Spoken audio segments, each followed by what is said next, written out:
नमस्कार, आप देख रहे हैं जनता टीवी। मैं हूं आपके साथ अमन त्रिपाठी। बुलेटिन का आगाज करेंगे एक बड़ी खबर के साथ। बड़ी खबर, बड़ी जानकारी मंत्रिमंडल विस्तार को लेकर इस वक्त की बड़ी खबर आपको बता दें, आज हो सकता है मंत्रिमंडल विस्तार। ये बड़ी खबर, बड़ी जानकारी सामने। आज शाम 5 बजे मंत्रिमंडल विस्तार होता नजर आएगा। सीएम योगी ने राज्यपाल से मुलाकात की है। ओपी राजभर मंत्री बनाए जा सकते हैं, सूत्रों के हवाले से जानकारी सामने। वहीं दारा सिंह चौहान भी मंत्री बनाए जा सकते हैं। वहीं आरएलडी से प्रदीप चौधरी मंत्री बन सकते हैं, सूत्रों के हवाले से खबर सामने। चंदन चौधरी भी मंत्री बन सकते हैं। वहीं राजपाल बालियान, आकाश सक्सेना को लेकर भी इस दौरान चर्चा जारी है। ये बड़ी खबर, बड़ी जानकारी। आज मंत्रिमंडल विस्तार होता नजर आएगा। ये बड़ी खबर, बड़ी जानकारी। आज शाम 5 बजे होगा मंत्रिमंडल विस्तार। इस दौरान कई बड़े नाम सामने आ रहे हैं जिन्हें मंत्री बनाया जा सकता है। सीएम योगी ने राज्यपाल से मुलाकात की है। ओपी राजभर मंत्री बनाए जा सकते हैं। साथ ही दारा सिंह चौहान भी इस दौरान मंत्री बनाए जा सकते हैं। आरएलडी से प्रदीप चौधरी मंत्री बन सकते हैं।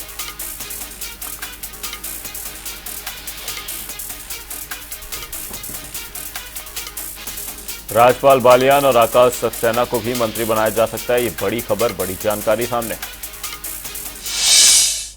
इसी खबर पर लखनऊ से हमारे सहयोगी अनूप कुमार सिंह हमारे साथ तमाम जानकारी के साथ जुड़े हुए हैं। अनूप, आपसे जानना चाहेंगे मंत्रिमंडल विस्तार को लेकर जो इतने दिनों से चर्चा चल रही थी, आज मंत्रिमंडल विस्तार होने वाला है, क्या कुछ जानकारी फिलहाल सामने है?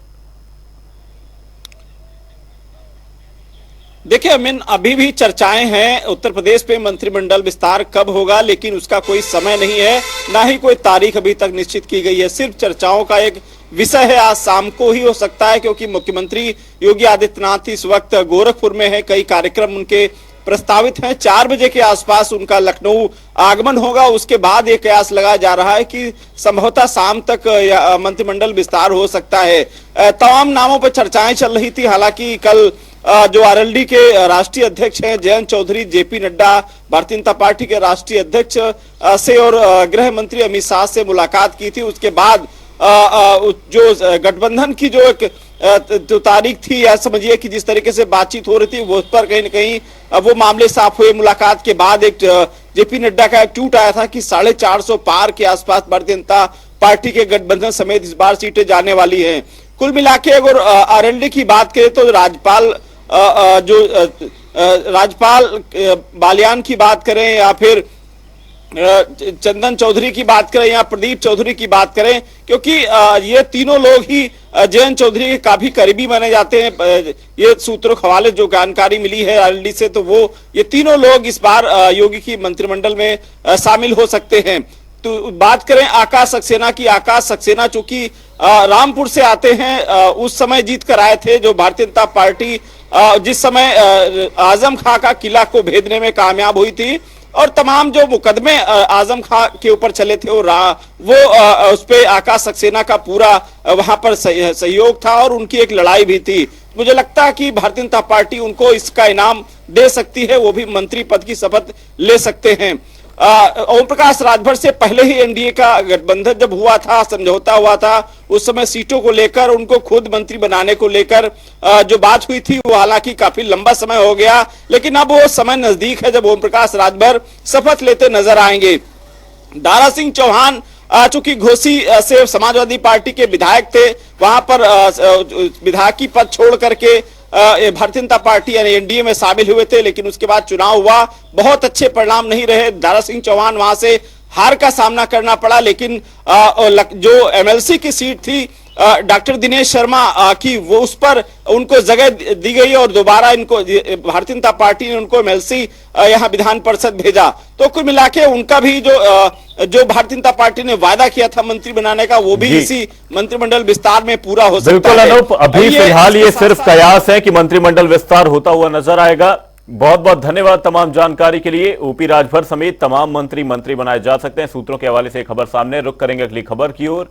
बीजेपी की लोकसभा सूची का इंतजार खत्म हो गया है। पार्टी ने अपने 195 उम्मीदवारों की पहली सूची जारी कर दी है। सूची में 16 राज्य और 2 केंद्र शासित प्रदेशों में 195 नाम जारी हुए हैं।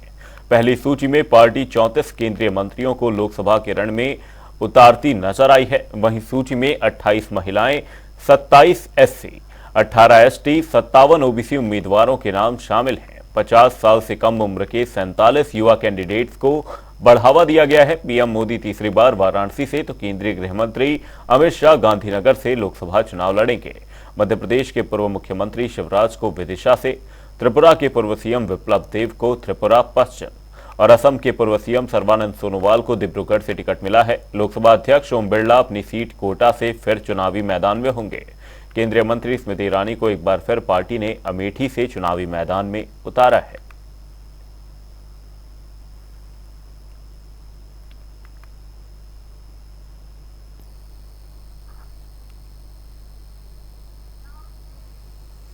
बुलेटिन में वक्त छोटे से ब्रेक का। ब्रेक के उस पार खबरों का सिलसिला लगातार है जारी।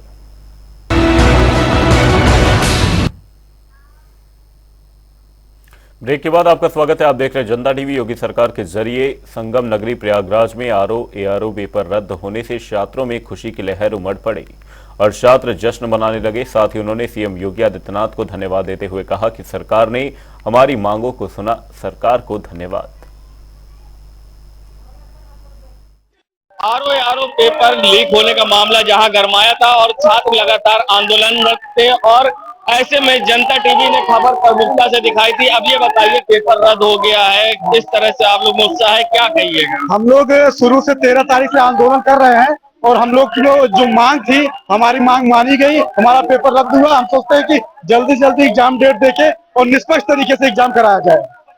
अब जो पेपर रद्द हुआ है और उसके बाद अब आप लोग अपने घर की ओर रवाना होंगे? जी जी बिल्कुल, हम लोग बहुत खुशी हैं। हम लोगों ने सत्य की लड़ाई लड़ी और हम लोग जीते हैं। जी, और आप लोग लगातार जिस तरह से लोक सेवा आयोग से लेकर यहाँ तक धरना दिया और आज पेपर रद्द हो गया, क्या? देखिए, हम लोगों ने, मैं जानता था होगा, लेकिन आज हम लोगों ने 3 से 5 एक मीटिंग बुलाई थी।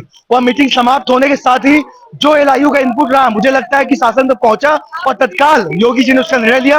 योगी जी को बहुत बहुत धन्यवाद। आगे भी छात्रों के जो भी हित में होगा उसका निर्णय लें और छात्रों के हित में जल्द से जल्द डेट घोषित करें। आज छात्राएं लगातार धरने पे थी, आज कितना उत्साह है? क्योंकि देखिए, छात्र के लिए बहुत बड़ा मूवमेंट होता है, कई लोगों के आंख में आंसू भी है, तो क्या कहें? जी, मैं योगी जी से पहले धन्यवाद उनका करना चाहती हूँ कि ये महिलाओं के न्याय के हित में काम किए हैं और ये अन्याय पे न्याय की जीत हुई है। हम लोग बहुत खुश हैं और खासकर जो महिलाएं हैं घर छोड़ के जो तैयारी की रहती है, आज हम लोग के साथ न्याय हुआ है और योगी जी का बहुत बहुत धन्यवाद। कहीं ना कहीं छात्रों में उत्साह है, उनको लगता है कि सरकार ने उनके साथ न्याय किया है। सरकार को जिस तरह से अब आप लोग को न्याय मिला है, क्या कहिएगा? सरकार न्याय मिली है। हम चाहते हैं कि फिर सुचितापूर्ण एग्जाम कराई जाए। बाबा जी को बहुत बहुत धन्यवाद जो हमारी पीड़ा को सुने और निर्णय लिए। और हम चाहते हैं, हम लोग अगर यही पहले ही हो गया तो आंदोलन न होता, लेकिन अच्छा हुआ कि बाबा जी हम लोगों को पीड़ा सुने और आगे जो एग्जाम हो उसका सुचितापूर्ण कराया हो। यही चाहता हूँ। धन्यवाद योगी जी की।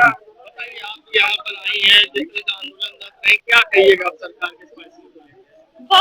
बहुत ज्यादा प्रसन्नता हो रही है कि हम कैसे अपने खुशी को व्यक्त करें, लेकिन बहुत बहुत धन्यवाद सीएम सर को जो हम लोगों के दर्द को महसूस करके इतने दिनों के परिश्रम के बाद जो हमारे साथ अन्याय हुआ उन्होंने न्याय किया और हमें न्याय दिलाकर हम एक और चाहते हैं अपने जवान में कि 17 लगता है ये सरकार इंसाफ देती है? हाँ बिल्कुल, तभी तो इंसाफ हुआ, नहीं तो हम लोग पिछले 18-19 दिन से बैठे हैं, तब जाकर मिला है। हम चाहेंगे 17 तारीख को जो परीक्षा होने वाली है पीसीएससी होगी।